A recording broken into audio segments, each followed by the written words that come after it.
Self-love is when you say to yourself, oh, man, look, I know you and that girl got a real connection. I know y'all vibe, but that's your girl's cousin. So I love you too much to let you do that. It's like you say to yourself, hey, man, look, I know you want to eat that pizza and it'll be really good, but I can't let you eat that, man, because if you eat that pizza, you're going to feel like shit, and I love you too much to let you eat that. Self-love is, hey, look, I know you got a test on Monday, and I know you really want to go out with your friends. It's Saturday night, you want to go out, but if you fail that test, you're not going to feel good about yourself. I love you too much to let you go out tonight. Self-discipline is self-love. If you want to be happy, you have to love yourself, which means you have to discipline your behavior. The road to sustained happiness is through disciplining your behavior. We tend to base our self-esteem on what other people think.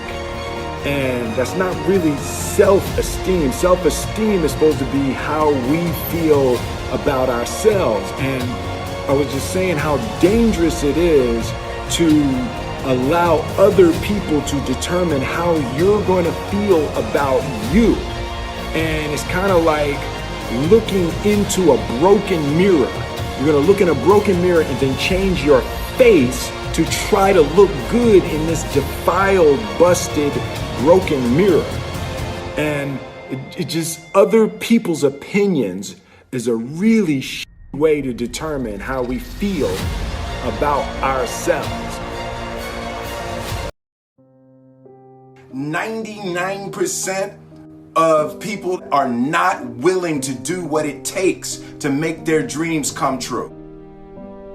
The Marines have a saying, everybody wants to go to heaven, but nobody wants to die.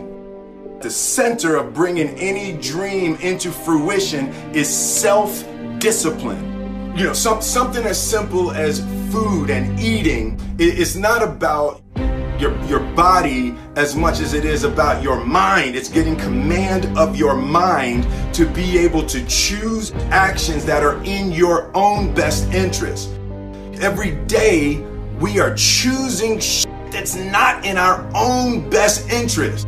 So if the world is attacking you and the world wants to fight you and the world's trying to hold you down, so you're gonna kick yourself in the balls? So you're gonna stop yourself from getting what you dream. And I think the word discipline has kind of gotten a bad name. We think about it in terms of punishment. I'm not talking about discipline in that way. I'm talking about discipline in the sense that you forego immediate pleasure for the exchange of long-term self-respect. I believe that self-discipline is the definition of self-love. That when you say that you love yourself, that means that you have behavior towards yourself that is loving. Self-discipline is the center of all material success. You cannot win the war against the world if you can't win the war against your own mind.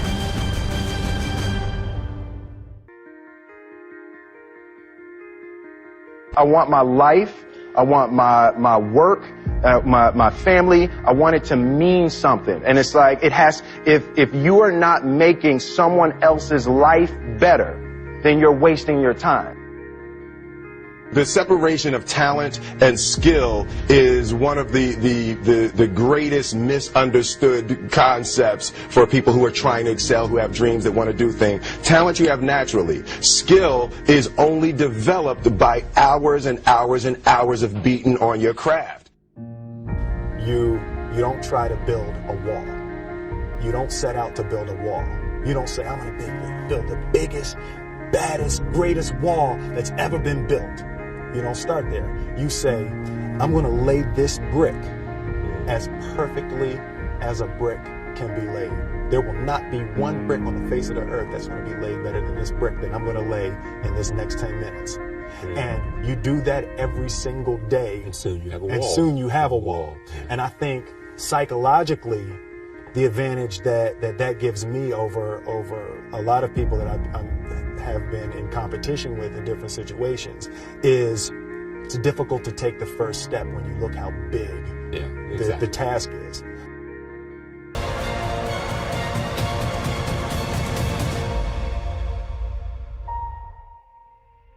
It don't matter whose fault it is that something is broken if it's your responsibility to fix it. For example, it's not somebody's fault if their father was an abusive alcoholic, but it's for damn sure their responsibility to figure out how they're going to deal with those traumas and try to make a life out of it. It's not your fault if your partner cheated and ruined your marriage, but it is for damn sure your responsibility to figure out how to take that pain and how to overcome that and build a happy life for yourself. Fault and responsibility do not go together. It sucks, but they don't. When something is somebody's fault, we want them to suffer. We want them punished. We want them to pay. We want it to be their responsibility to fix it, but that's not how it works, especially when it's your heart. Your heart, your life, your happiness is your responsibility and your responsibility alone.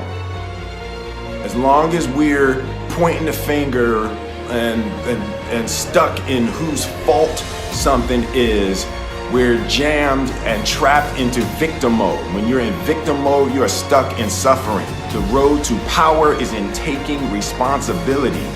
Your heart, your life, your happiness is your responsibility and your responsibility alone. You can make a person smile, you can make a person feel good, you can make a person laugh, but whether or not a person is happy is deeply and totally and utterly out of your control. The prerequisite for spending time with any person is that they nourish and inspire you. They feed your flame. Look at your last 5 text messages. Are those people feeding your flames or dousing your fire? Put your phone down for just a second and look around. Look to the people around you. Are those people throwing logs on your fire or are they pissing on it?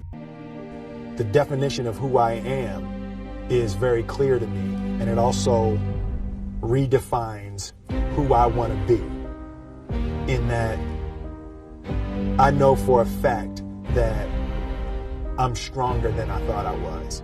You know, you can't help but ask yourself the question, what would I do if I was in Muhammad Ali's shoes?